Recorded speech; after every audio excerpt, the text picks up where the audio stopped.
자, 경제연화를 보다 쉽게 풀어보는 시간이죠. 경제 읽기 시간입니다. 오늘도 다양한 경제 이슈들 김대호 경제학 박사와 함께 짚어보도록 하겠습니다. 어서 오십시오. 네, 반갑습니다. 예, 저희가 앞서 기자 보도로도 알려드렸었는데 카카오 창업자인 김범수 전 의장 얘기부터 좀 해보겠습니다. SM 엔터테인먼트 주가 시세 조정 의혹과 관련해서 조사를 받기 위해 금감원에 출석을 했는데 어쨌든 이게 참고인이 아니고 피의자 신분으로 출석을 한 겁니다. 그러니까 사모펀드 공모 여부 그리고 지분 매입의 의도성이 있었는지가 핵심 쟁점인데 일단 시청자들의 이해를 좀 위해서 오늘 어떤 일로 좀 출석이 된 것인지 다시 한번 정리를 해보죠. 예, 카카오의 김범수 회장과 또 카카오가 창사 이래 최대 지금 위기를 맞고 있는데요. 예. 오늘 오전에 금융감독원에 피의자 신분으로 출석을 했어요. 예. 왜 금융감독원으로 갔느냐? 여기에는 최근에 일부 직제가 바뀌면서 검찰 기능의 일부를 금융특수사법 경찰이라는 이름으로 특사경이라는 이름으로 네네. 금융감독원 내에 사법 기능을 갖고 있습니다. 여기서 이제 검찰로 이첩하면 바로 구속 또는 기소가 되는 그런 상황이거든요. 네. 카카오로서는 창업자 그리고 실질적인 오너인 김범수 회장이 이렇게 피의자 신분으로 출석을 하는 것은 사실 뭐 회사 설립한 이후 처음인데요. 자, 혐의가 뭐냐? 우선 일단 혐의의 거의 절반은 이미 지난번에 법원에서의 구속영장 실질 심사를 통해서 입증이 됐습니다. 네. 배재현 투자대표 등 이 세 사람이 이미 기소가 되고 그중에 배재현 대표는 지금 구속까지 되어 있는데요. 이 자본시장법 위반 혐의입니다. 한마디로 자본시장은 금융시장의 공정한 질서를 막기 위해서 독점을 하거나 어떤 사기 또는 편법을 써서는 안 된다라는 매우 엄중한 규정이고 저 자본시장법은 이 자본주의 질서를 지키는 가장 중대한 법이고 처벌 규정도 상당히 셉니다. 핵심 내용은 지난번에 SM 엔터테인먼트라는 회사에 예. 이수만 대표가 이 회사를 팔겠다 그러면서 방탄소년단을 운영하고 있는 하이브에 그 최대 지분을 넘기기로 했습니다. 예. 이때도 공정하게 넘겨야 되거든요. 그래서 자본시장법은 공개 매수를 하라. 예. 내가 사겠다 그러고 가격을 제시해서 그 가격으로 사도록 법이 규정하고 있습니다. 예. 그래서 하이브가 공개 매수가를 현 시세보다 훨씬 높게 비싸게 사서 내가 인수하겠다라고 제안을 했습니다. 네. 그런데 갑자기 이 발표가 있고 나오는 이 SM 엔터테인먼트 주가가 급등을 해서 네. 하이브가 제시한 공개 매수가보다도 더 올라 버렸습니다. 그러니까 투자자들이 이걸 팔지를 않고 예. 결과적으로 하이브는 인수에 실패해 버렸거든요. 뭐 그까지만 이게 시장의 정상 기능에 있었다면 이것은 문제가 없는데 예. 하이브의 고발로 금융감독원 특사경이 조사를 해보니까 여기에 카카오가 가격을 조작했더라. 그러니까 SM 주식을 하이브가 사지 못하도록 주가를 일시적으로 크게 올려버린 겁니다. 예. 그런 면에서 사모펀드를 동원하고 돈도 약 2,500억 가량을 투입을 했습니다. 예. 그 사실이 이제 입증이 되는 바람에 관계자들이 구속 또는 기소가 됐는데요. 예. 바로 이 과정에서 오너가 몰랐을 리가 없다. 그래서 금융감독원 특사경이 계속 조사를 해왔습니다. 네. 그래서 금융감독원에서는 뭐 상당한 어떤 입증 자료가 있다 그러면서 피의자 신분으로 카카오에 지금 김범수 대표를 소환했거든요. 예. 여기서 핵심 되는 것은 보고를 받았거나 또는 지시했다, 알고 있었다 이러면 이것은 같이 공범이 되는 거고 오히려 지시했다 그러면 현재 구속된 배재현 대표보다도 훨씬 더 큰 처벌을 받을 수 있거든요. 그런 면에서 오늘 오전에 지금 시작된 이 김범수 대표에 대한 사실상의 오너죠. 현재 센터장이라는 직함을 갖고 있습니다만 지분이 가장 많습니다. 이분의 혐의 결과 입증이 카카오는 물론이고 한국 재계에 또 자본시장 운영에 일대 변수가 될 것으로 우리나라뿐만 아니라 전 세계가 지금 주목을 하고 있습니다. 예. 김범수 전 이사회 의장인데 자, 일각에서는 이제 시세 조정 혐의인데 이게 입증이 참 쉽지 않을 거다. 그래서 그런 전망 때문에 수사를 뭐 강도 높게 하겠지만 입증하는 게 쉽지 않을 거란 전망도 나오고 있더라고요. 이 부분은 어떻게 좀 바라봐야 될까요?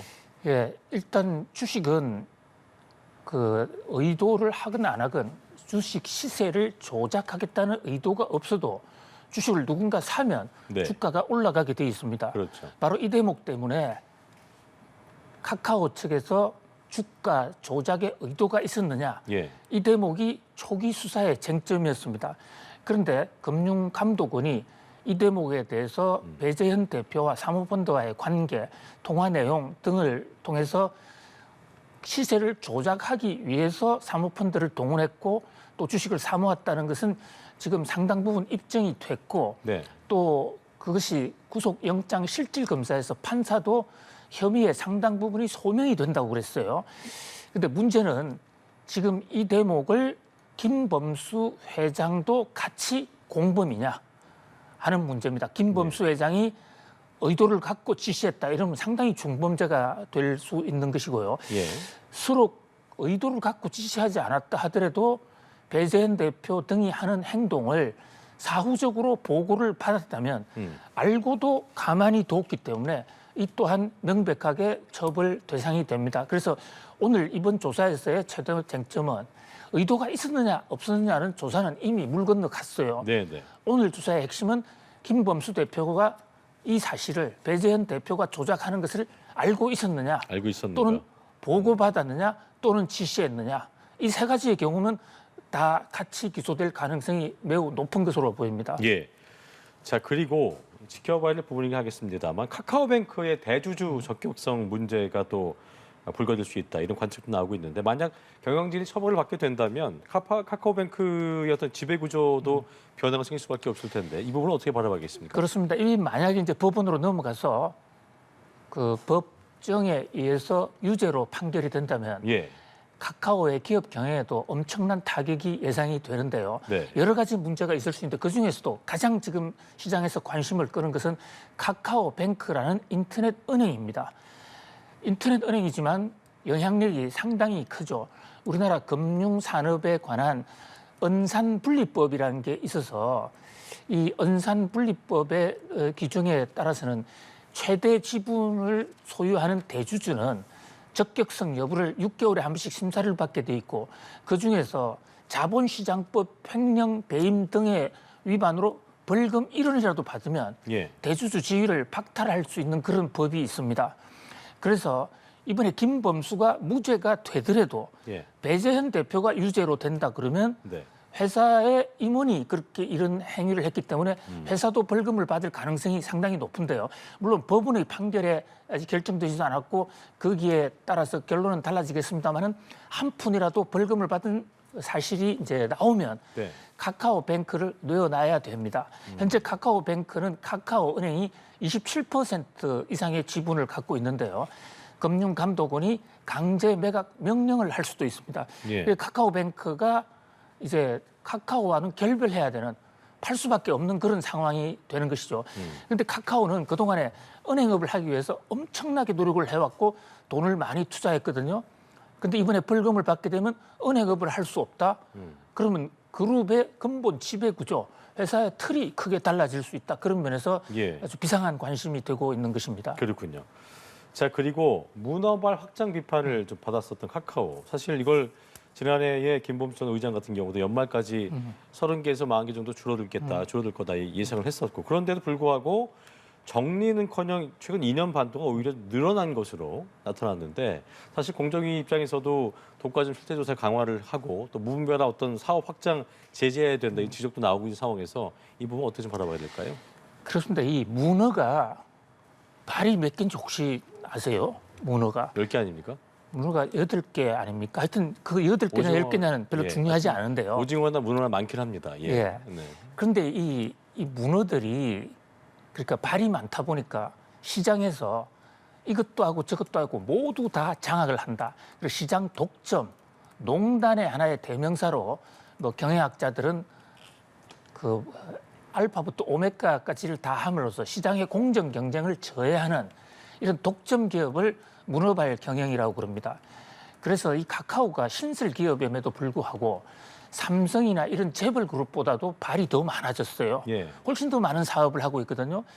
그러니까 사업을 많이 한다는 것만 문제가 되는 것이 아니라 사업을 하면서 서로 밀어주기, 끌어주기, 문어의 오른발이 문어의 왼발을 도와주고 이런 식으로 하다 보니까 시장에 작은 기업들은 살아갈 수가 없는 것입니다. 예. 그런데 이것을 김범수 그러니까 센터장이 전 의장이요. 예. 전 카카오 의장이고 현재는 센터장입니다. 그렇죠. 예. 실질적이 또 오나고요. 김범수 센터장이 국회에 나와서 이거 줄이겠다 했는데 이게 더 늘어나서 지금 144개로 됐습니다. 엄청 많군요. 예, 이것도 공정거래법상 그 대상에 들어간 것만 144개고 카카오가 실질적으로 소유하고 있는 것은 이보다 훨씬 많을 것으로 지금 전문가들은 추정하고 있습니다. 거기다가 쪼개기도 엄청나게 많이 했어요. 예. 투자자들이 카카오에 투자한 사람들이 손해를 엄청나게 많이 봤습니다.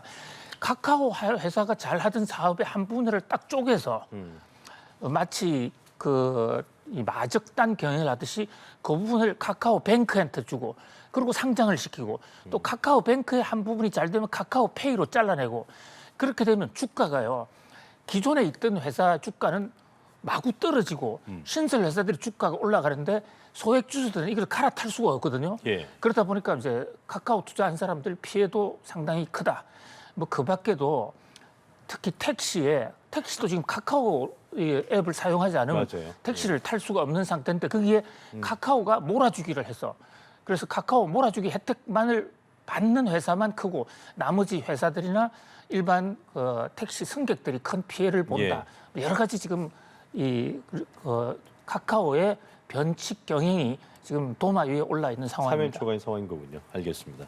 자, 끝으로 물가 얘기 잠시만 해볼 텐데 우리 일상의 주요 필수로 꼽히는 부분이죠. 통신 물가가 큰 폭으로 올랐다고 하는데 뭐 저희가 먹거리 물가에 대한 얘기 많이 했었는데 정부가 이렇게 통신 물가 관리에 힘을 또 쓰고 있습니다만 이게 쉽게 잡히지 않는 모습인 것 같습니다. 왜 그런 걸까요? 예, 윤석열 대통령의 강력한 지시, 취임하자마자 통신 물가부터 좀 잡도록 해달라고 관계자들에게 강력히 독려 또는 촉구를 했습니다. 그런데 오히려 물가 올랐습니다. 30년 만에 최대 폭으로 상승했고요.